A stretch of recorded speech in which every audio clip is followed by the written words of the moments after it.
സുപ്രധാന വാർത്ത AICCയുടെ വിദേശകാര്യ വിഭാഗം ചെയർമാൻ സ്ഥാനത്ത് നിന്ന് മുതിർന്ന നേതാവ് ആനന്ദ് ശർമ്മ രാജിവെച്ചു. സമിതി പുനഃസംഘടിപ്പിക്കാനാണ് രാജിയെന്ന് രാജിക്കത്തിൽ ആനന്ദ് ശർമ്മ പറയുന്നു. അതേസമയം കോൺഗ്രസ് പ്രവർത്തക സമിതി അംഗമായി ആനന്ദ് ശർമ്മ തുടരും. 2018 മുതൽ ആനന്ദ് ശർമ്മയാണ് വിദേശകാര്യ വിഭാഗത്തിന്റെ ചെയർമാൻ. AICC വിദേശകാര്യ വിഭാഗം ചെയർമാൻ സ്ഥാനത്ത് നിന്ന് മുതിർന്ന നേതാവ് ആനന്ദ് ശർമ്മ രാജിവെച്ചിരിക്കുകയാണ്. സമിതി പുനഃസംഘടിപ്പിക്കാനാണ് രാജി എന്നാണ് രാജിക്കത്തിൽ ആനന്ദ് ശർമ്മ പറയുന്നത്.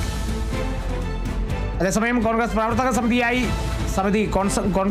സമിതി അംഗമായി തുടരുമെന്നും ആനന്ദ് ശർമ്മ വ്യക്തമാക്കുന്നു. 2018 മുതലാണ് വിദേശകാര്യ വിഭാഗത്തിന്റെ ചെയർമാനായി ആനന്ദ് ശർമ്മ തുടർന്നത്. ഇപ്പോൾ ആ വിദേശകാര്യ വിഭാഗത്തിന്റെ ചെയർമാൻ സ്ഥാനം രാജിവെച്ചൊഴിഞ്ഞിരിക്കുകയാണ് ആനന്ദ് ശർമ്മ.